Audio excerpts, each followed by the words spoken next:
we roll? Yeah. Right. We grouped them before. Our game is Avalon's Quest. The team is Gary, Graham, Niall, and myself. The project goal was to create a unique and interesting 2D puzzle platformer game with multiple playable characters whose abilities need to be combined to solve the puzzles, and we also were trying to utilize a consistent art style for the game. Project network diagram, to get team assembled, assign the roles. Niall is the secretary, Gary and Graham are the technical experts, and I was appointed leader for the group. We have discussed the ideas for the game, and we picked one that involves all of the elements from each individual scopes. What we have done so far is create the white box examples, which we're going to show you in a second. We have concept arts, and we begin scripting and animating. Like, we haven't done the audio at the moment. We're going to work on that later on. So that's the scope of the game that we're making at the moment. It's platform-based PC game for the audience of age plus 12, PC users with internet connection. It's set in fantasy world it's going to be a puzzle platformer with 4 levels: village, forest, dungeon, and castle courtyard. The gameplay is platformer, puzzle, fighting game, and the mechanics we're going to use is jump, attack, transform from halfling to the knight, and vice versa. So we're going to show the game, and Graham, tell me about this. So here we have an example of what the game would look like in engine. As you can see, the character hasn't been finished yet. It's just a dummy version, but if you'll see here, if one of the main mechanics is changing from a halfling to a knight, so if I push the button, you can see you get much bigger there, and you get much smaller. And another mechanic there is the shield, which the wizard has, which if you're the knight, your shield can't be maintained, so that is one of the elements that will come into play in the next level, which I'll show in a minute. As you can see, there's been some work done on the art of the level, but it's still not quite done, as you'll see in a second as well. Throughout this level, it's the inside of the castle level. There's a few puzzles that need to be solved, such as getting in here, you have to be the halfling, and up there you have a lever, which will be represented by some kind of glow to make sure you know that you can actually interact with that. And to do that, you have to be the knight, because you're too short as the halfling. So once you push that down, if you go back, you'll find there's an extra platform, which obviously doesn't have a texture yet. But that way you can progress through the level. There is other parts over there that you will have to jump from platform to platform, but that also isn't finished yet. There's a few assets that need to be imported into the level, but we should be able to move on to the next level, which will show some of the bigger mechanics.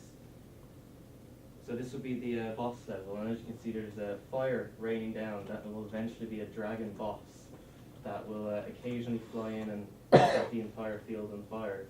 And you'll also have these things here, which will eventually be a enemy NPC that slowly moves across the screen. Now your objective is to kill this wizard up here, which is just a placeholder if you want that wizard, it's not the actual design.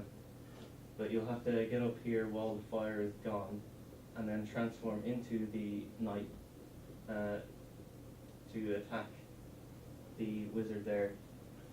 And obviously when you do that, the shield is gone, so then the wizard, your wizard, is vulnerable to attack from down here, so you have to be conscious constantly of the NPCs moving from right to left to kill the wizard there. But obviously, you can see you can jump around as the halfling, but you can't actually do that as the knight because you're too heavy, and that's something that will be explored in the first and second level, which are introducing you to the mechanics of the game. Another thing is the halfling doesn't have much health. So if he gets attacked or hit by anything, he's pretty much dead instantly. And the knight, another advantage of being a knight is you have a lot of health. So you're not only able to deal damage, but you can take damage, which will be represented in a HUD, which we haven't really thought through much yet. But we have a general kind of idea of what we're going to do, like have maybe 5 hearts to represent the knight's health and maybe 1 heart for the halfling's health, and if you get hit, you lose a heart. Something like that maybe, but we haven't actually put much progress into that yet. And yeah, I think that's pretty much the level, so just move back to presentation then. Right. So we're constricted by Unity technical specs for the web game we're developing at the moment. So basically everything that's newer than Windows XP, Mac OS 10.7, Ubuntu 12.04, and SteamOS. Graphic card, everything that's generally made after 2004 should work. CPU, SSD, 2 instructions and support, web player, almost all the browsers, and the desktop WebGL. It's required desktop version of Firefox, Chrome, or Safari. Our schedule is by the end of this week we're gonna finish the artwork for the game. By the end of next week we want to finish all the animations. Almost by the end of the month we want to finish assembling all the assets in Unity, and from 30th of November to 14th of December we want to test the game and fix all the problems we're gonna approach during the time. So we have like example of abundant scope document called 9 Lives. It was Gary's idea. It was a PC game, family based in the family back garden. It's a cat team escape through a puzzle platformer. That has the environment, and the environment is bright, apparently normal back garden, like each one of us has, made up from platform and puzzle elements. The gameplay was supposed to be the player must traverse and enter this platformer style level in 9 attempts, like you have 9 lives for a cat or less, avoiding lawnmower dogs, RC copters, and other dangers to meet files in the alley. The mechanics was supposed to be run, jump, double jump, slide, claw, attach to objects. For the level to be fun, we did the risk assessment for that, and for the level to be fun and flow together nicely, just take too much time with our skills, and without all the infinite elements, this level design wouldn't be so fun. It wouldn't be a successful game. Right. And now what we took from the other games. So there were scope documents. So from Gary's scope, we saw that we took the idea of multiple characters influenced by American game development. And from Graham's scope that we had, it was an underground, so the puzzle level, so we wanted to take the puzzle elements from that and incorporate them into our main game. The setting for my scope was an eerie castle in medieval forest, and that's what we've used to have the locations of our game. And Martin's scope was very combat heavy, and so we wanted to decide to bring the combat from that into the game itself.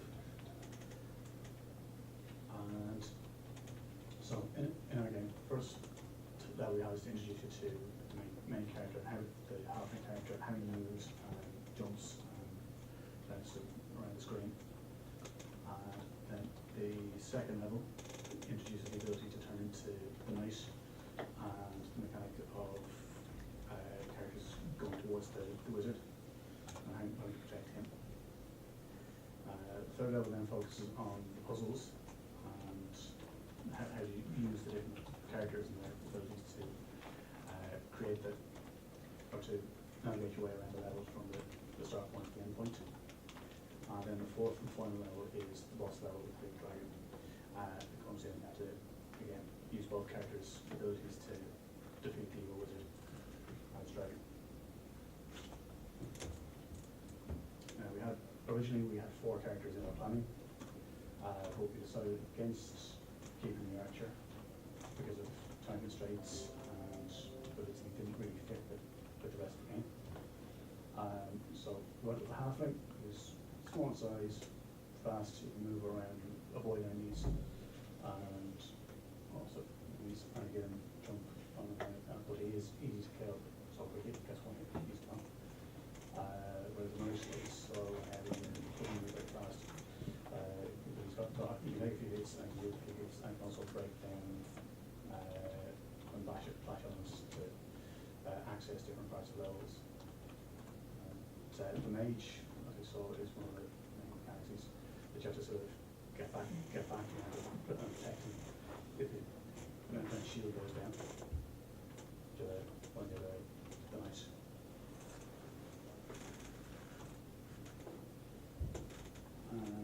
The narrative of our story takes place starts off in Avalon's home village. It's being ravaged by the dragon. The mage comes along and says, I need a volunteer to help me go against this evil mage and dragon. And only for Avalon comes forward and says, I'll be your man. And then to do that, we're going to have an animation playing at the start that goes with guns detail on that mechanic, and that's narrative piece.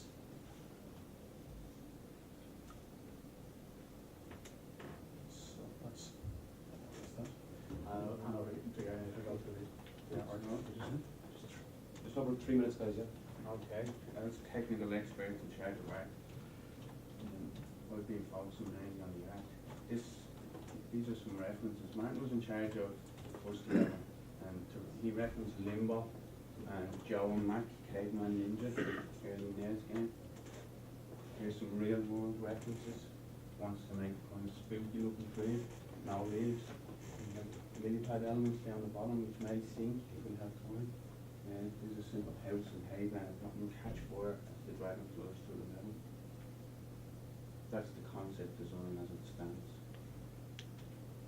Level 2, Noel was in charge of level 2. He referenced Scribble Knots and Ori and the Blind Forest. We're trying to keep the forest enchanted looking, so make it kind of interesting. Obviously we have a cartoon style to our game, but we want to try and have a musical twist to it. That's a real world influence. Irish enchanted forest. And as it stands, that's the concept. We've thought about it some more, and this castle will be over here. The idea of the level will be walk through the platforms, change into the night and break down the door, moving into what the next level. Graham's influences for level 3, Skyrim. You can see here he's going to reference the Lever, and the Legend of Grimrock for the underground dungeon kind of feel. There's some reference images. It's the layout. Graham's level is a puzzle level, so he's been working mainly to get the mechanics working so that we can move forward and start to think about that. There's just some basic early concepts. The idea of the lever. The jump platform, I think some platforms will drop. We have to think about more to go forward. That's how he's going to create the art, bring it into Illustrator, build it up element by element. That means then, because we have it broken into elements, that we need to help create consistency in the art, so we can draw elements for each level. And that's how it sits in Unity at the moment. These are influences for the boss level. We use Mario, Castlevania, like the colours we use in Castlevania, feel them. We wanted to keep the art simple because originally we had 4 characters. We wanted to keep a basic cartoony style to the art. There's some real world references we've used. Smelter tower from outside the house. Some bricks, archways, and most of the colours of that brick will be used in the level in some way. That's my level, an early concept in Illustrator. We're just trying to build up elements that you might see in a castle.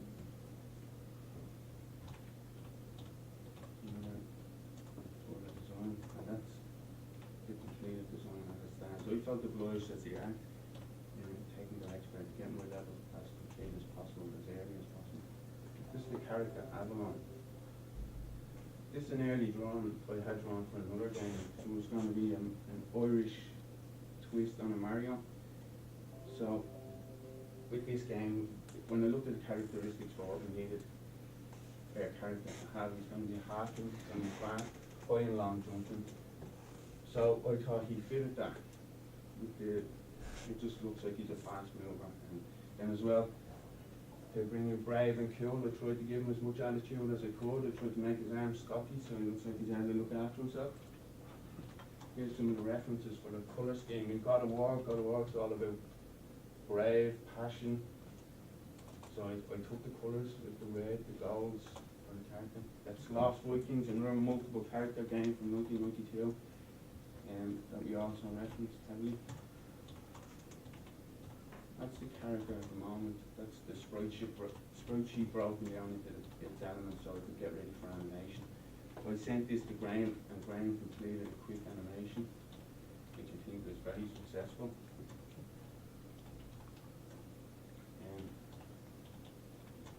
Marston was in charge of tonight. These are some of the references he's used. Amalur, the Reckoning, and Guts, animated with Erica. And Dark Souls, you can see later in his design, he's used this tail from Dark Souls. Here's an early concept, and as it stands at the moment. We've tried to bring across the same colour scheme, the same face to make, so it's clearer that the knight or the halfling is being changed into the knight rather than being separate characters. And we thought a lot about the dragon early on, and we were going to have a big long animation sequence into the screen before, but as it stands, I think we're just going to maybe use a sprite of the dragon and literally just flap the wings up and down to save on time. Just some references maybe what you will do. And that's the dragon as it stands. Still not able to do. Noel was in charge of the wizard, and this is this design in Illustrator as it stands. This is reference to Rincewood Wizard from the Discworld series. And the Dark Knight is an NPC that Graham was in charge of. This is early concepts, some sword concepts, and that's it. Very impressive.